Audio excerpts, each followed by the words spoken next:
સુરતના યશ પ્લાઝામાં ગઈકાલે ભારે આક્રોશ અને વિરોધના માહોલ જોવા મળ્યો અને તંત્રની કામગીરીથી નારાજ વેપારીઓએ ભારે સૂત્રોચ્ચાર કર્યા અને હાય હાયના નારા લગાવી રોષ ઠાલવ્યો। આ દરમિયાન એક વેપારીએ ભ્રષ્ટાચાર સામે પોતાનો ગુસ્સો વ્યક્ત કરતા અત્યંત આકરા શબ્દોમાં વિરોધ નોંધાવ્યો। જો કે આજે સ્થિતિ સંપૂર્ણપણે બદલાયેલી જોવા મળી। નાયબ મુખ્યમંત્રી હર્ષ સંઘવી આજે યશ પ્લાઝાની મુલાકાતે પહોંચ્યા અને વેપારીઓ સાથે રૂબરૂ મુલાકાત કરી। જે વેપારીઓએ ગઈકાલે તંત્ર સામે આકરા પ્રહાર કર્યા હતા તેમણે જ આજે નાયબ મુખ્યમંત્રી સાથે જાની ચુસ્કી માણી। નાયબ મુખ્યમંત્રીની સક્રિય કામગીરીથી વેપારીઓ સંતુષ્ટ જોવા મળ્યા અને વિડીયો નિવેદન દ્વારા તેમનો આભાર પણ વ્યક્ત કર્યો। આ ઘટના તંત્ર અને પ્રજા વચ્ચેના સંવાદનું મહત્વ દર્શાવે છે।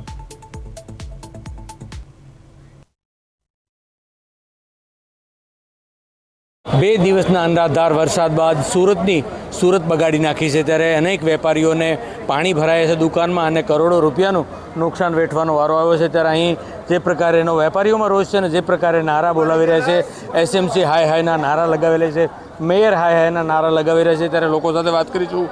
શું કહેશો, જે રીતે હાય હાયના નારા લગાવવા પડે છે, પરંતુ જે પ્રકારે તમારા શોપિંગમાં યશ પ્લાઝામાં પાણી જ પાણી છે, કેવી સ્થિતિ?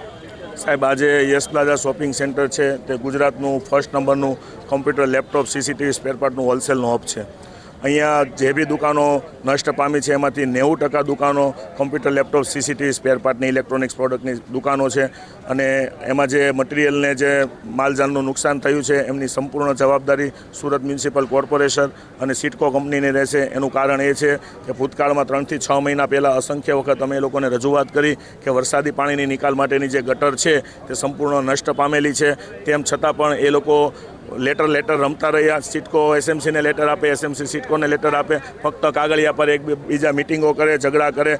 નાગરાજન સર મ્યુનિસિપલ કોર્પોરેશન જોડે પણ આ લોકોએ ભૂતકાળમાં મિટિંગો કરેલી છે અને અહીંયાના સ્થાનિક કોર્પોરેટરોએ પણ સ્થળ તપાસ કરીને એમણે પણ કમિશનર જોડે મિટિંગ કરેલી છે, પણ ફક્ત મિટિંગો થઈ છે, કાર્ય કોઈ પ્રકારનું થયું નથી। મારી આપના મીડિયા માધ્યમ દ્વારા એક જ વિનંતી છે કે સુરત શહેરના નાના મોટા જે કોણ બી વેપારીને નુકસાન થયેલ છે એમને અને એમના પરિવારને 2 હાથ જોડીને નમ્ર અરજ છે કે તમે લોકો સુરત મ્યુનિસિપલ કોર્પોરેશનના ભ્રષ્ટ અધિકારીઓ અને એમના પરિવારને સ્ટીલના કીડા પડે એવી ઘરે બેસીને દેવોના દેવ મહાદેવને પ્રાર્થના કરજો અને ઝડપથી એ લોકો મૃત્યુ પામે, જેથી કરીને ભવિષ્યમાં બીજા લોકો એ ભ્રષ્ટ અધિકારીઓના હિસાબે હેરાન ન થાય।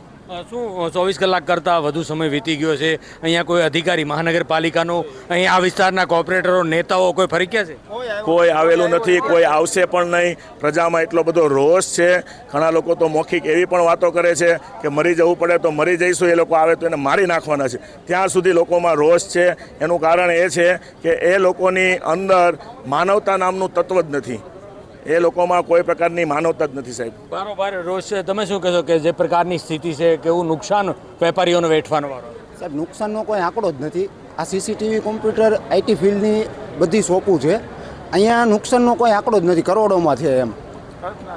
અને તમે કલ્પના ન કરી શકો એ રીતનું આ લોકોની ઘોર બેદરકારી છે કે જે અહીંયા અમે ઘણી વખત રજૂઆત એ લોકોને કરી, બહુ રજૂઆત કરી, બાંધ્યા એટલા, જ્યારે એની યારે બાંધીએ ને ત્યારે એ લોકો આગળ પોલીસવાળાને કરી દે, નોટિસો આપેલી છે। હવે અત્યારે કઈ રીતે તમે આ પાણી તમારે જાતે કાઢો છો કે મહાનગરપાલિકાનું કોઈ કાઢે? અમે જાતે મોટર લઈને કાઢીએ છીએ। આ લોકોને અમે સવારના 7 વાગ્યાના ફોન કરીએ છીએ, એસએમસી અને સિપકો વાળાને, કે ભાઈ અમને મોટરની વ્યવસ્થા કરી આપો એમ, પણ કોઈ કોલ રિસીવ નથી કરતા। આની ઉપર ઢોળે એસએમસી વાળા, પછી સિપકો વાળા ઉપર ઢોળે, પણ કોઈ આવવા તૈયાર નથી।